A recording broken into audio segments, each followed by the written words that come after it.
Now the final match, the Pro Bowlers Tour. Ernie Schlegel, who has won 2 matches and who has averaged .240, now goes against the hottest man on the tour, the great Earl Anthony, winner of more titles and money than any professional in the history of this game. The applause for these two as they battle for the winner's share of $21,000. The runner-up will get $11,000. Chris, Earl seemed awfully aggressive in that interview. He was determined. He was biting his lip. He's ready for this title. He wants his unprecedented 4th national championship, but he's got to get by a man who is red hot and experienced Ernie Schlegel. 8 strikes in the last match, Schlegel.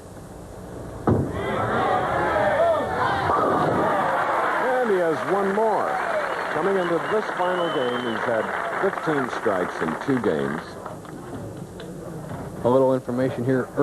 Ernie Schlegel bullets on the left-hand lane, the one that hooks a little bit more. But Earl Anthony, being a tournament leader, decided he wanted to start on the right-hand lane and finish on the left-hand lane, which he thinks is a lot slicker. He says under the pressure, he usually pulls the ball a little bit. He likes the slicker lane to finish on. Earl leaving a 7-pin on the right lane. Earl Anthony with that Don Carter style, or say Earl Anthony style, the two have it all alone, that bent elbow. They kind of push the ball to the target, use medium speed, and depend mostly on angle and accuracy.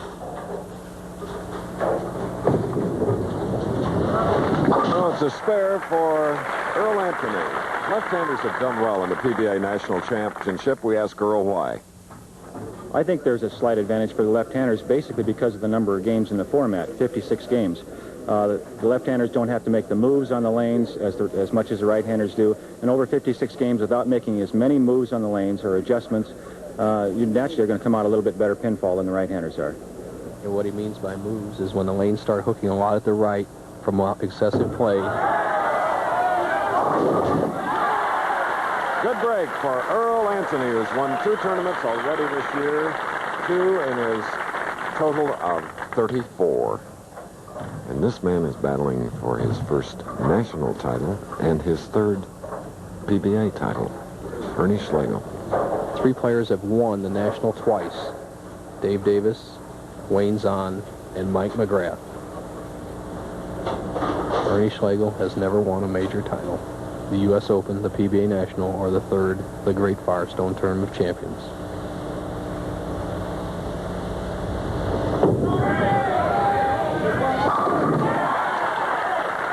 Schlegel, a double.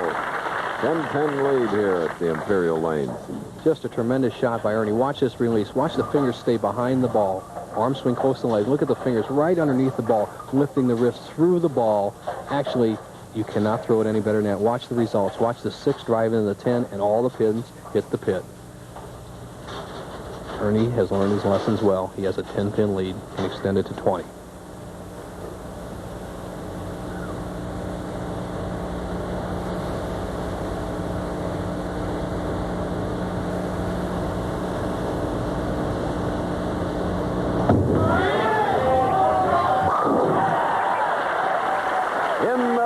For 3 in a row, Ernie Schlegel, and a 20-pin lead over Earl Anthony, who has a strike up.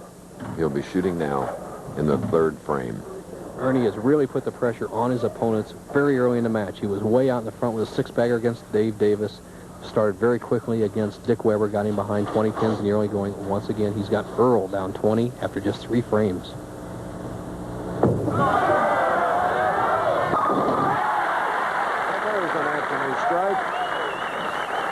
Susie watches his 42-year-old Earl doubles.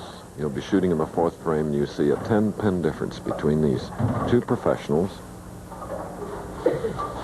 One thing that is so great about Earl Anthony, watch how his arm swing goes directly towards the target. Earl playing right around the 2nd arrow, almost the same line as Ernie Schlegel, but a little more hook. 4th straight appearance on our telecast for Earl.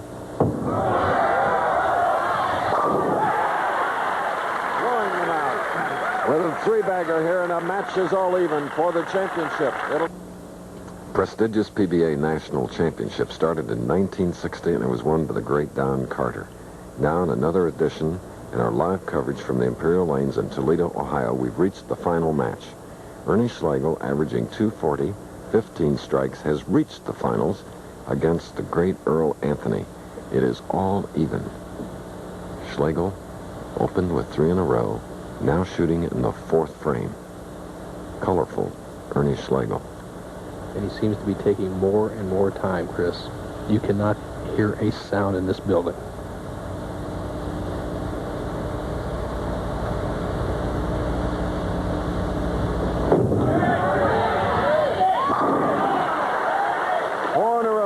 Toledo, Ohio, and Bo, I'll have to say, during this week, as Schlegel has a 10-pin lead, the media, a media masterpiece in the way radio, television, and the Toledo Blade covered this competition.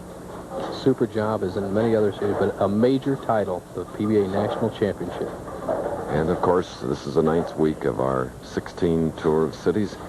Back to good old Milwaukee next week, and the Miller High Life folks and their $125,000 Open, the King Louis after that, the True Value in Miami, followed by the Fairlanes Open in Baltimore. 5th frame.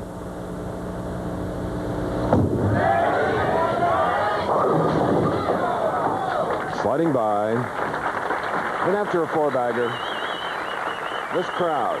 And in Toledo, incidentally, there are 50,000 sanctioned men and women bowlers, 26 establishments, nearly 600 lanes.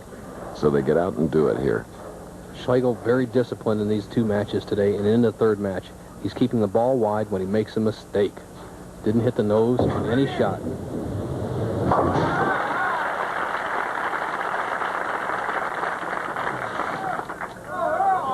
Earl is mic'd, which is the option of the bowlers.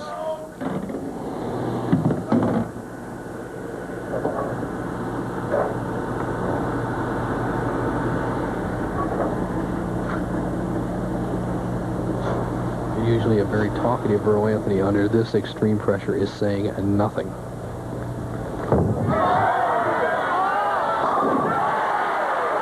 Four-bagger for Earl Anthony of Dublin, California. Born in the state of Washington, Earl the Pearl. You see a change in Earl's style. We've seen the microphone on him weeks before. He's always talking, joking around. He's asking for a re-rack now, but in this particular match against Schlegel, he's just concentrating, bowling well within himself, and a very aggressive Earl Anthony. Marshall Holman is Take a look at it, Harry. I don't like it. He was talking about the re-rack, and he asked Harry Golden to take another look. And you heard Harry say, let's have a re-rack. And what Earl said, Chris, was the 5-pin was off spot to the right. He says he has no pocket. Sometimes it's better than others. I'll shoot that. All right, now, both parties satisfied. Here we go. Remember, the player's only allowed 1 re-rack per match. That was his 2nd one. 6th frame.